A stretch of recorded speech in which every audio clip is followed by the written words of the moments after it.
Olá, alunos, estamos de volta à parte 3 do vídeo, do capítulo que é gramática, que precisamos saber sobre ela. É um capítulo extenso, é um capítulo pesado, porque ele tenta fazer um apanhado da gramática como um todo, né? Explorando as suas 5 partes. Estamos na quinta e última parte da sintaxe, tá? E que é essa organização das palavras nas orações, né? Nas frases. E agora nós vamos falar sobre regência nominal e verbal de uma maneira bem breve. É um assunto bem extenso, tá? E não se preocupem, porque a gente sempre vai ter dúvidas de regência nominal e verbal, tá? Bom, definir se uma palavra, nome ou verbo exige, então, para que esse ramo da gramática, a sintaxe, a parte de regência, perdão, ela serve para definir se uma palavra, seja ela um nome, né, um substantivo ou um verbo, se ela exige um complemento para que o sentido expresso por ela fique completo ou não, tá? Então, por exemplo, tenho necessidade, tá? Essa palavra necessidade, ela é um substantivo, tá? Será que ela precisa de um complemento? Sim, porque quem tem necessidade de alguma coisa. Eu não consigo terminar a frase por aqui. Então, se ela é um nome ou um substantivo, ela vai precisar de um complemento nominal, tá? Já a letra B, o item B, o plano consiste, mas consiste em quê? Eu não posso terminar a frase aqui. Então, ele vai precisar de um complemento verbal. Bem, então, daí o item 2, tá? Então, primeiro a gente tenta, como a gente falou, definir se uma palavra exige um complemento. Legal, eu descobri que ela exige um complemento. Daí no item 2, tá, se precisa desse complemento, a regência ela vai definir se ele deve ligar a esse nome, esse substantivo ou verbo, a esse complemento por meio de preposição sim ou não, tá? Para os complementos nominais, normalmente eles vão se ligar a esses complementos, esse nome, né, substantivo, vai se ligar ao complemento por meio de preposição. Então, necessidade do quê? Medo do quê? Fé em quê? Então, para os complementos nominais, normalmente tem preposição. Agora, quando nós vamos falar de verbo, complementos verbais, tá? Vai depender do tipo de verbo, daí vai entrar aquelas aulas que vocês já fizeram no ensino médio, de análise sintática, dos verbos transitivos, transitivo direto, transitivo indireto, tá? Então, entra essa questão de transitividade. Bem, se o verbo é transitivo, ou seja, ele transita entre os elementos, então eu tenho um objeto direto, então não vai precisar de preposição. É só você tem que fazer perguntas para o verbo. Torci.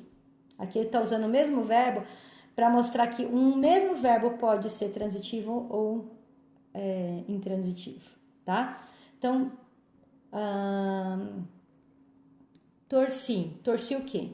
Torci a roupa, tá? O de baixo, o número 2, verbo intransitivo, objeto indireto. Bom, então voltando, desculpa, eu cometi um erro na digitação. Então, verbo transitivo, tá? O item 1 é um verbo transitivo direto, faltou o direto aqui. Então, o verbo torcer, ele pode ser um verbo transitivo direto e transitivo indireto. Então, no item 2 também, eu vou corrigir nos slides quando eu mandar para vocês.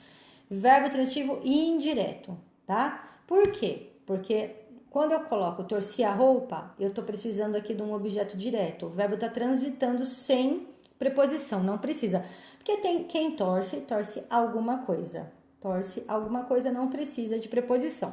Mas no item 2, verbo transitivo indireto, ele chama indireto por quê? Porque ele precisa transitar pela frase por meio de uma preposição. Por isso que ele se chama indireto, por isso que ele requer um objeto indireto. Então, nesse caso, torcer, quem torce por alguém. Esse por é uma preposição, tá? Bem, no item 3, nós temos verbos que eles podem ser ao mesmo tempo direto e indireto, transitivo direto e indireto ou bitransitivo, tá? Então, eles vão precisar de preposição? Não e sim. Por quê? Porque ele vai ser dividido em duas partes. Então, vamos ver o exemplo. A empresa fornece almoço aos funcionários. A empresa fornece, daí eu faço pergunta para o verbo, fornece o quê? Almoço. Mas para quem? Aos funcionários. Então, quando ela fornece almoço, eu não preciso de preposição, que é o objeto direto. Mas quando eu pergunto Para quem? A quem? Aos funcionários, objeto indireto, eu preciso de preposição, tá? E nós temos no item 4 verbos que são intransitivos, são aqueles que não precisam de objeto, não precisam de preposição. Você consegue encerrar o sentido neles mesmos, por eles mesmos. Então, quando você fala o bebê dorme, esse verbo, dorme, dormir, pronto, eu não preciso falar mais nada. Já comuniquei a frase e não preciso de nenhum complemento, tá bom? Se eu complementar, vai ser com alguma informação acessória. Dorme à noite, dorme bastante, mas isso não é necessário. Não é complemento do verbo, tá? Continuando sobre sintaxe e regência ainda. Então, daí no item 3. Então, tá bom. Eu já sei que precisa, pode ser que precise ou não de preposição. Agora, caso seja necessária a preposição, as regras de regência estabelecem qual ou quais podem ser usadas. Aí que tá a questão. Muitas vezes a gente precisa consultar um dicionário de regência verbal para saber qual vai ser a preposição adequada naquela situação. Por quê? Porque existem verbos que aceitam diferentes preposições de acordo com o significado dele naquele contexto. A gente não viu o torcer, né? Que ele pode exigir objeto direto ou indireto. Só que a gente tem aqui o sentido. Aqui é uma questão de sentido. Lá também tinha mudado o sentido, né? Uma sugestão que a professora Guimarães ela traz para nós é você pensar no sentido físico versus o sentido figurado, tá? Bom, então, aspirar o pó é o sentido físico, no sentido de sugar, tá? Então, quem aspira, aspira alguma coisa. Então, eu tenho aqui um verbo transitivo direto, eu vou requerer um objeto direto, tá? Então, não precisa de preposição. Só que quando eu penso que o sentido dele é de almejar, aspirar ao cargo, daí eu vou precisar de preposição, porque quem aspira, aspira a alguma coisa, tá? Essa é a grande sacada. O item B, eu acho que é um exemplo que muitas vezes a gente comete muito esse erro, que é com o verbo assistir, tá? Então, se eu tô falando que eu tô auxiliando alguém, nesse sentido físico, eu tô auxiliando um doente, assistir o doente. Então, aqui eu não preciso de preposição, porque quem assiste, assiste alguém, tá? É um verbo transitivo direto, eu vou ter um objeto direto, não preciso de preposição. Só que se eu tô falando na condição de ser espectador, é assistir ao filme, porque quem assiste, assiste a alguma coisa. Então, eu preciso da preposição ao, tá? São sutilezas da língua. Ainda sobre regência, né, e caso precise dessa preposição, uma outra dúvida frequente é quando a gente usa o pronome relativo que, após verbos que exigem preposição, tá? Bom, esta é a comida de que mais gosto. A gente tem que tomar muito cuidado. Usar o pronome relativo que, ele sempre vai dar algum problema. Então, a gente tem que ler e reler a frase, fazer pesquisas de exemplos na internet. Eu faço muito isso. Às vezes eu tô com dúvida numa frase, eu coloco ela ali no Google e vejo os exemplos que vêm, se é de lugares que são... de algum lugar que tem um bom conceito, né, que escreve, que é uma fonte confiável. Essa é a palavra que eu queria lembrar. E daí eu confirmo se a minha frase está certa. Então, esta é a comida de que mais gosto. Na fala, a gente fala essa é a comida que mais gosto. Mas daí você tem que pensar no verbo, no gostar, né? Esta é a comida de que mais gosto. Então, quem gosta, gosta de algo, de alguma coisa. Então, você precisa desse de. Você não pode colocar esta é a comida que mais gosto. Porque você tem que pensar que o gosto exige a preposição, tá? O colega com quem me identifico mais é o Pedro. A gente costuma, na fala, dizer o colega que me identifico, mas só que você tem que pensar que quem se identifica com com alguém. Então, é o colega com que me identifico, tá? Bom, ainda caso seja necessária essa preposição, ainda no item 3, letra C, dúvidas frequentes. Agora, sobre o uso da crase, tá? Então, lembrando que, assim, esse acento grave, né, que nós colocamos em cima do artigo A gente tem essa função de crase, tá? Quando que a gente utiliza? Isso vai ser falado depois em outros capítulos, mais profundamente sobre a crase. Aqui é apenas uma ideia inicial, tá? Mas a ideia é a seguinte, que o uso da crase, preposição a mais artigo feminino a, tá? A crase é esse encontro entre a preposição a e esse artigo feminino a. Se na frase tiver esse encontro, a gente vai usar esse acento grave que tem essa função da crase. Então, por exemplo, o professor fez alusão à Guerra do Paraguai. Você, de novo, tem que conversar com o verbo. Fazer alusão.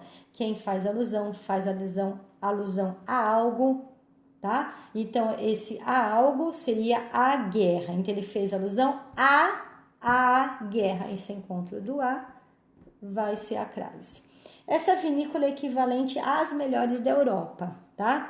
No caso aqui, a gente não é o verbo, mas é o substantivo equivalente que está requerendo essa crase. Então, equivale a algo, tá? Equivale a as melhores vinícolas, no plural. Nós temos aqui um caso de regência nominal, então a gente precisa usar essa crase.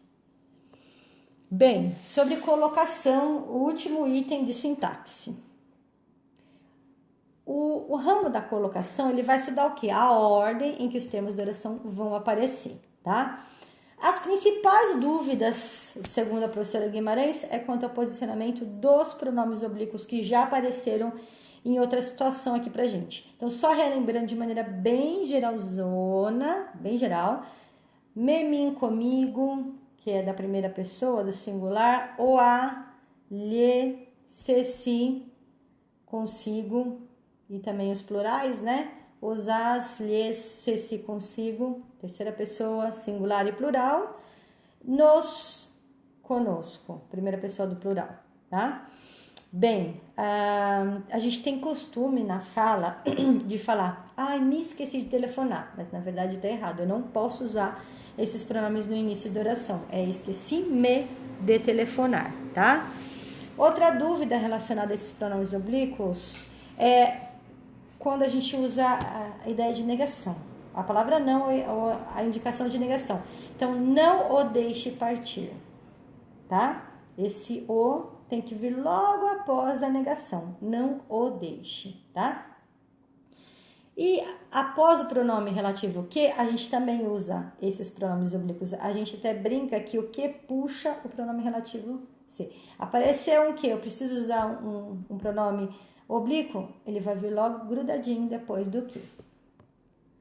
Bem, agora finalizando esse capítulo denso, mas muito importante pra gente, a professora deixa algumas fontes de consulta, ela dá alguns exemplos de dicionários físicos, ela fala do Ruais, ela fala do Aurélio, né? E eu também trago para vocês alguns dicionários digitais, não tem esse renome do Ruais ou do Aurélio, mas são bons dicionários. Então a gente tem o Dício, eu uso bastante o Dício, tem o Priberan, tem o Michaelis, tá? Que tá aí acredito que sendo validado pelo UOL.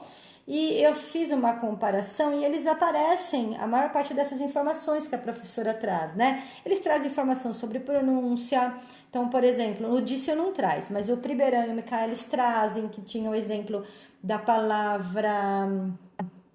agora me fugiu, mas era uma palavra que tinha a ideia, o som do Z. Escrevia com X... inexorável, lembrei, inexorável. Então, escreve com X, daí logo na frente da palavrinha tem assim uma marca e tem o Z, que é para mostrar que ali é pronunciar com Z. Tem informações sobre ortografia, origem da palavra, separação silábica, classe gramatical, concordância de gênero plural, flexão verbal, regência verbal, sinônimos, antônimos. O Dício traz bastante sinônimos e antônimos também. Então, você pode pesquisar. Se você está com dúvida e está escrevendo um texto importante, gaste um tempinho para fazer a pesquisa, tá? Hoje em dia é tudo muito fácil na internet, tá? Tá digitando um texto no Word, ele tá apontando que tem algo errado, corrija, porque é uma maneira de você aprender também, tá? Outras fontes de consulta que eu utilizo muito e recomendo para os alunos é o sinônimos.com, o antônimos.com também. Os sinônimos é o que eu mais uso. Quando você está escrevendo um texto, você tem que tentar não repetir as palavras, tá? Então, assim, você acabou de usar uma palavra, na sequência, tente não repeti-la, pelo menos não dentro das próximas 3 linhas, porque não pega bem. Então, você vai lá, entra nos sinônimos, veja um sinônimo adequado para aquela palavra e vai trocando, o seu texto vai ficar melhor. Né? O antônimos a gente não usa tanto, mas às vezes você precisa também, que seria o oposto do que você quer dizer naquela palavra ali. E o conjugação.com.br eu acho bacana também, que nos ajuda na conjugação verbal, porque muitas vezes a gente tem dificuldades para utilizar o subjuntivo, né? Alguns tempos também do indicativo, mais que perfeito, a gente acaba tendo mais dificuldades. Então, consulte, tá? A ideia não é decorar todas essas regras, é compreender essas 5 partes da gramática, identificar de onde provém a sua dúvida e saber onde pesquisar. Tá bom? Isso é muito importante. Ok, e depois então a gente vai ter um vídeo só para falar rapidamente sobre o resumo esquemático, que foi o que eu utilizei para elaborar esses slides. Obrigada por acompanharem até aqui e a gente se vê em breve.